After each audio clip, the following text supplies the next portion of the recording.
Welcome back to the big question we are asking tonight. What are your concerns on the energy sector in Kenya? And of course, in studio we have Engineer Joseporoge, the Principal Secretary in the Ministry of Energy. Thank you again for making time for us tonight. I'll go straight away as we wind up to a question here by Alois, who is in Nairobi West. Estimations when we get our bills because our meters are not read. We have estimations that he says because our meters are not read. And in the end, we are punished by getting an exorbitant bid. Is there a way we can help you by reading for you and send the readings to your billing department? This has happened. You've been the managing director of Kenya Power. This has happened before, hasn't it? Estimations. That is true. And it is possible to be appointed to be a reader. And all they need to do is the customer just needs to get in touch with the Kenya Power. If he leaves his house locked. One of the frustrations they keep talking about is that when these estimations are done, there's nothing, there's no recourse, there's nothing they can do. They'll just be told, pay, and we're going to look at it later. I mean. No, what happens is when the meter reading is done, then the reconciliation is done to make sure that the customer is not in any way overcharged. And it is distributed in the months that the estimation has been done. All right, and somebody says monopoly brings complacency like it happens in KPLC. What's the government doing to break it? Do you think? We have got many reforms that we are undertaking to ensure that there is no taking advantage of customers in terms of the utilities. And one of the main instruments that we use is the regulation, because the regulation has requirement of the efficiency that Kenya Power must attain. It has also a requirement that Kenya Power must have a charter that a service must be delivered within certain times. That's the instrument that we use too. Okay, let's because of time, let's cross over to fuel now. Matters of fuel, what we have there especially, that is the super brand of fuel and how much it has been rising from January to August 2014. Nairobi 110 to 115 shillings. It has been on the increase. Why? And oil drilling in Turkana, and of course gas, exploiting of gas. When are we going to see the real benefits? Thank you, Hussein. I think the fuel prices have been fairly stable for the last 1 year.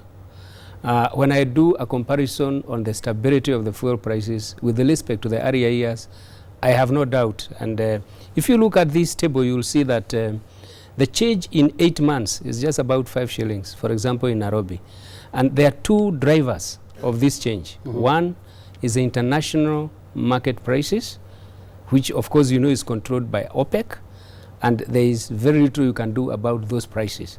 Second one is the fluctuation of the Kenya shilling with respect to the hard currencies. Once there is that fluctuation, then it has an impact on this.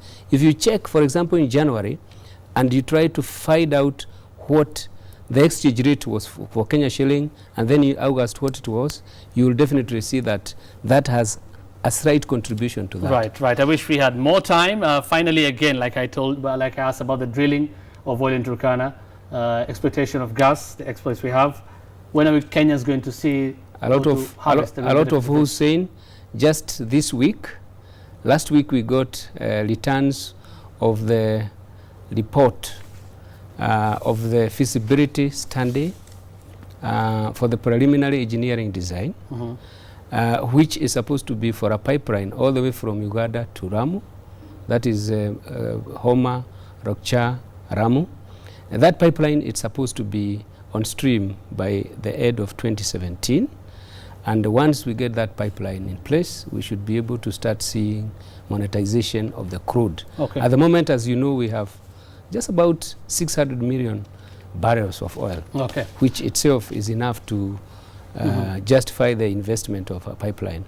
So there is a lot of hope. We've also discovered gas in Wajir. We got quite some significant amount. We are exploring possibility of using that gas to produce power. Right. So once and there are a lot of activities. It is not just Turkana. It's not just Lamu. It's not just Wajir. We have got 22 oil companies, international oil companies, who are working all around the country in search of oil. And since the discovery, there has been a lot of appetite. Finally, so there is hope. There is hope, and that's why I want you to. We must give hope to Kenyans. That has to come from you, because at the end of the day, with all due respect, what we have seen is an increase both in fuel and electricity. There is the hope has to come from you. And this is where I ask you my final question. Going back to foreign direct investments in this country, and we have seen some companies that have closed shop because of the cost of electricity. What incentives, cost of energy, what incentives are you going to give to them? And incentives for people who want to go to other sources of energy like solar power, solar generated energy? Well, a lot of incentives. Of course, you know those investments are tax exempt, VAT exempt, and more importantly, Hussein, the 5,000 megawatts project is not about the 5,000 in terms of the quantity. It is more about the reduction of the price of electricity.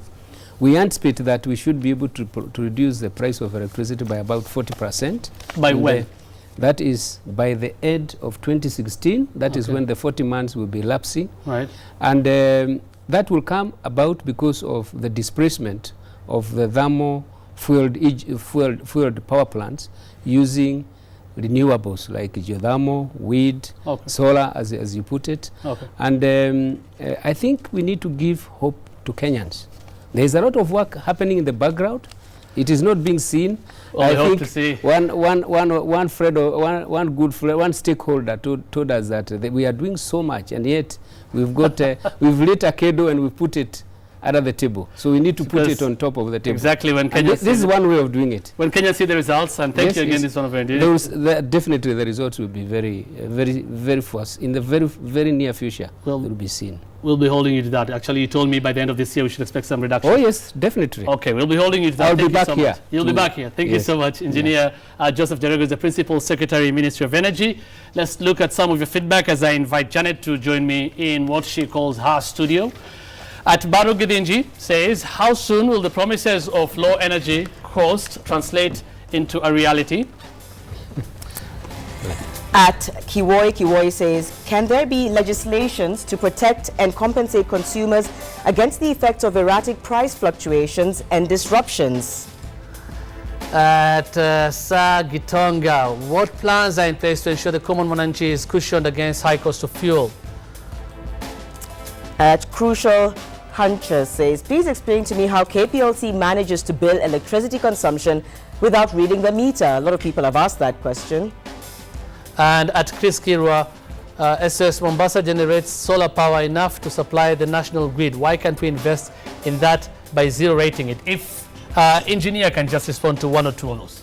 Well, solar power is itself variable energy. It's only available during the day. It's not available during the night, so it's not a base load. Yes, it's a very good renewable energy. So we need to have a very large mass of base load, so that even as we get that fluctuating load from solar, from wind, we'll still be able to have a stable system.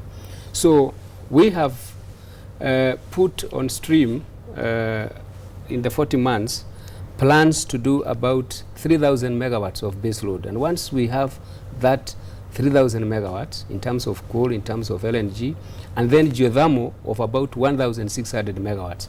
Once we have done that, then we should be able to put in a lot more renewable energy. And of course, we are also doing a 300 megawatts wind plant.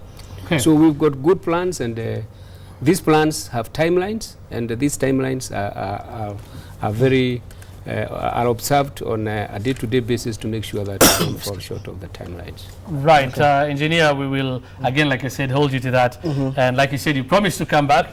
So in the next 6 months, we hope to get Engineer Joseporoge back in our studios to look at what he said, whether we'll have reductions in fuel and the cost of electricity. So thank you so much for making time for the big question tonight. It's a wide topic. Keep sending us your comments. We'll try and channel them to the Ministry of Energy. Thank you for watching The Big Question. I'm Hussein Mohammed. Have a good night. Yeah, thank you for coming. Of course, a lot of Kenyans concerned about this issue. Thank you so much for coming. I'm Janet Mbogwa. Thank you for watching The Big Question, and have a good night. Thank you to Janet and Hussein. It was a pleasure being Thank you. Thank you. Thank you.